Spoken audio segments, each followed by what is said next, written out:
Ayan, magandang araw mga kaibigan. Sa oras na ito ay binabati ko kayo. Sana magandang kalusugan mayroon tayong lahat at pagpalain sana tayo ng ating Panginoon. Sa oras na ito mga kaibigan ay nais kong i-share sa inyo ang isang paksa sa Biblia, partikular sa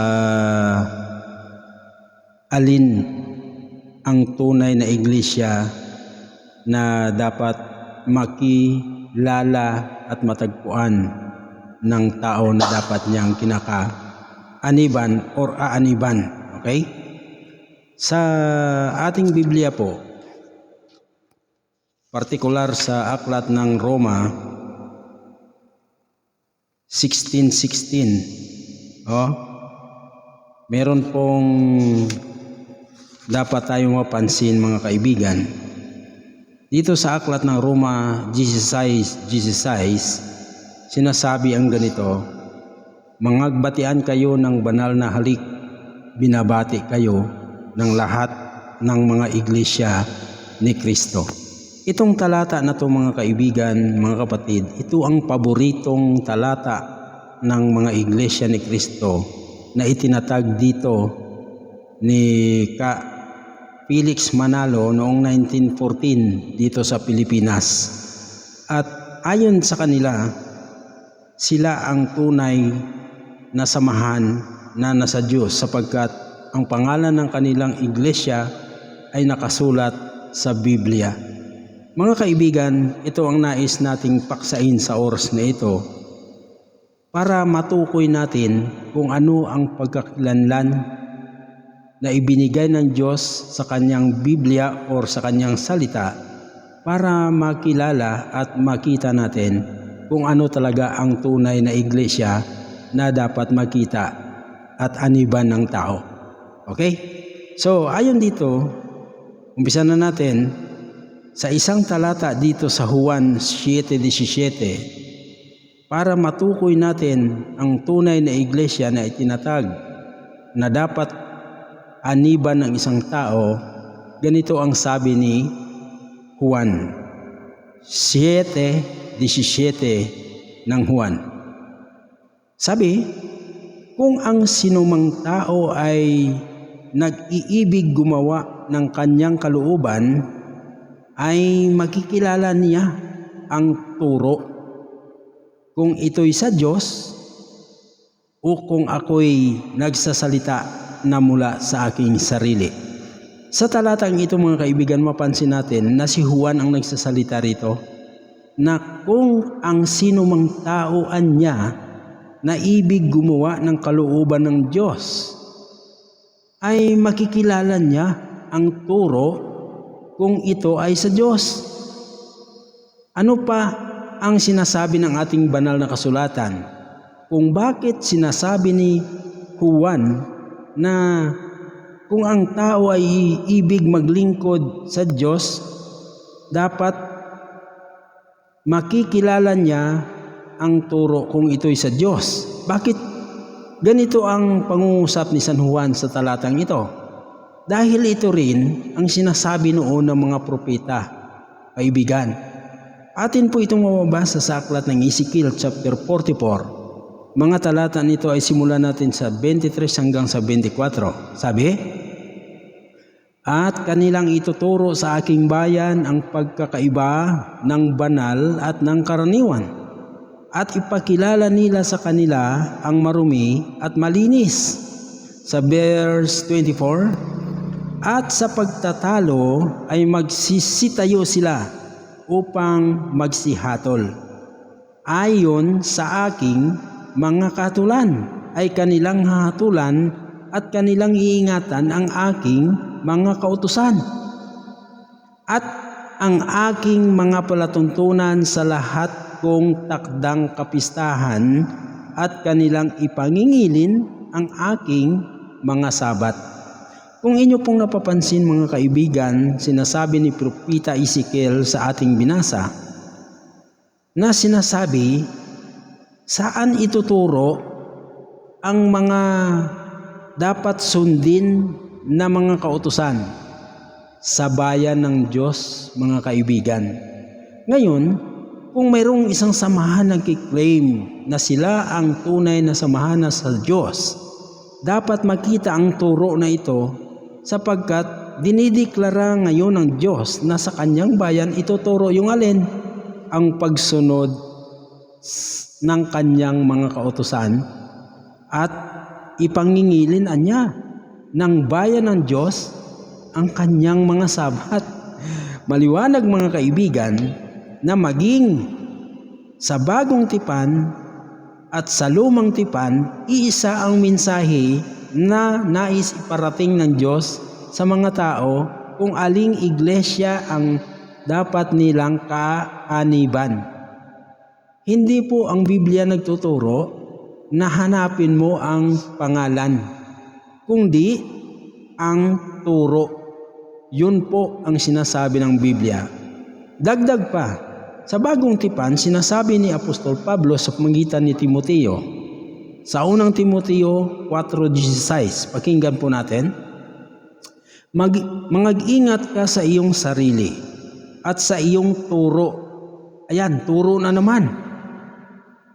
Manatili ka sa mga bagay na ito, sapagkat sa paggawa nito ay ang iyo ring sarili ang ililigtas mo at pati ng mga nagsisipakinig sa iyo. Maging si Apostol Pablo sa pamamagitan ni Timoteo ay makikita natin na ang sulat ay nakaturo pa rin sa aral, mga kaibigan. Dagdagan pa natin ng isang pang bersikulo sa Biblia. Sa Ecclesiastes chapter 12 verse 13, ito naman ang sabi sa atin. Sabi, ito ang wakas ng bagay. Lahat ay narinig. Ikaw ay matakot sa Diyos at sundin mo ang kanyang mga utos. Yan ang sinasabi ng banal na kasulatan, mga kaibigan. Narinig na niya. Sabi niya, lahat ay narinig. Ikaw ay matakot sa Diyos at sundin mo ang kanyang mga utos, sapagkat ito ang buong katungkulan ng tao. Sa verse 14, sapagkat dadalhin ng Diyos ang bawat gawa sa kahatulan, pati ng bawat kubling bagay, maging ito'y mabuti o maging ito'y masama. So mga kaibigan, pansinin natin, sa panahon natin, kung mayroong mga grupo ng mga samahang reliyon na magsasabi sa atin, kami ang tunay na iglesia sapagkat tingnan mo naman nababasa ang pangalan ng aming iglesia sa Biblia. Pero mga kaibigan, mga kapatid, suriin natin ang kanilang mga aral sa loob ng kanilang samahan. Angkop ba sa sinasabi ng Biblia, partikular sa mga nabasa nating mga talata sa ngayon? So, kung hindi mo makikita na itinuturo ang mga kautusan ng Diyos sa samahang ito na nag-aangkin na sila ang tunay na samahan ng Diyos, kaibigan, mag-isip tayo. Hindi pera ang mawawala sa iyo, kundi buhay, kaibigan. Buhay mo ang mawawala sa iyo. Tuloy natin. Sangayon sa kay Propeta Isaias, sa Kapitulo 8, ang talata nito ay 20, may ganitong sinasabi, sa kautusan at sa patotoo. Dalawa po, mga kaibigan, sa kautusan at sa patotoo.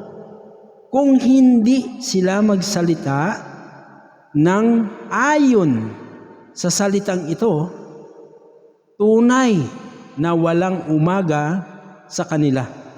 Maliwanag masyado, mga kaibigan, maliwanag pa ito sa sikat ng araw na kapag anya ang kautusan at ang patotoo na nasa Biblia ay hindi sasabihin, hindi ituturo sa mga tao, lumalabas tunay anya, sabi ni Propeta Isaias, Tunay anya na walang umaga sa mga taong ito. Madilim no? Walang umaga. Ganon ang pagka-describe ni Propeta Isaias sa mga taong nag-aangkin ng sila anya tunay na iglesia o samahan ng Diyos. Pero tingnan mo mga kaibigan, tanungin mo, sa samahan nyo ba tinuturo yung 10 utos? Sasabihin sa iyo, hindi na po. Kasi sa lumang tipan lang yan. No? Pero hindi yan totoo. Ang 10 utos ng Diyos, nandun yung ipangilin mo ang Sabat sa napaloob yan sa 10 utos doon sa Exodus chapter 20 verse 8. Nandun yan mga kaibigan. At maging doon sa nabasa natin sa aklat ni Ezekiel chapter 44 23 hanggang 24, sabi ng Diyos sa pamagitan ni Propeta Ezekiel sa kanyang bayan. Alin ba ang bayan ng Diyos? Yung mga mananampalataya, yan ang bayan ng Diyos. Kaya ituturo ang kautusan na sundin doon sa bayan ng Diyos at ipinapangilin ng bayan ng Diyos ang kanyang mga Sabat. So maliwanag yan mga kaibigan. Kaya ang nag-aangkin ngayon na sila anya tunay na samahan dahil nababasa ang kanilang pangalan sa Biblia, hindi sila nagtuturo ng kautusan ng ating Panginoong Diyos. Kaya sa panahon natin, tandaan nyo mga kaibigan, mababasa natin sa Apokalipsis chapter 12 verse 17 na ang dragon ay nagagalit sa babae. Yung babae kasi na yan, tumutupad sa utos ng Diyos yan sa panahon ng kawakasan. Sino yung dragon? Ang dragon, ang ibig sabihin ng dragon yan, dinescribe ng Bible na siya si Satanas. At yung babae dito, yan ang bayan ng Diyos. Basahin natin Apokalipsis chapter 12 verse 17. Sabi rito mga kaibigan, at nagalit ang dragon sa babae at umalis upang bumaka sa nalabi sa kanyang binhi na siyang nagsistupad ng mga utos ng Diyos at mga may patutuo ni Jesus. May nais akong klaruhin dito mga kapatid, mga kaibigan. Sino yung nagalit dito sa babae? Ang dragon. At ang dragon, si Satanas po ito. Ang babae dito na masunurin sa utos ng Diyos at may patutuo ni Jesus, ito yung bayan ng Diyos, mga kaibigan, sa huling panahon. See? Kaya mga kaibigan, mga kapatid, kapag kayo naghahanap ng tunay na samahan sa Diyos, hindi ninyo hanapin yung may pangalang kaakit-akit na sasabihin nila, kami ang tunay, dito ka pumasok sa samang ito. Ito ang tunay na nasa Diyos. Pero pagdating mo doon, sa samahang iyon mga kaibigan, mga kapatid, hindi itituro sa iyo ang pagsunod ng kautusan ng Diyos. Sabihin sa iyo, wala na yan. Lumang tipan na lamang yan. Mag-ingat kayo mga kapatid. So, yan lang ang aking nais-share sa inyo para siyempre ma-aware tayo mga kaibigan, mga kapatid. Buhay dito ang nakataya, kaibigan. Buhay at kamatayan. Ikaw ang magdesisyon sa buhay mo. Hanapin mo ang totoo na bayan ng Diyos.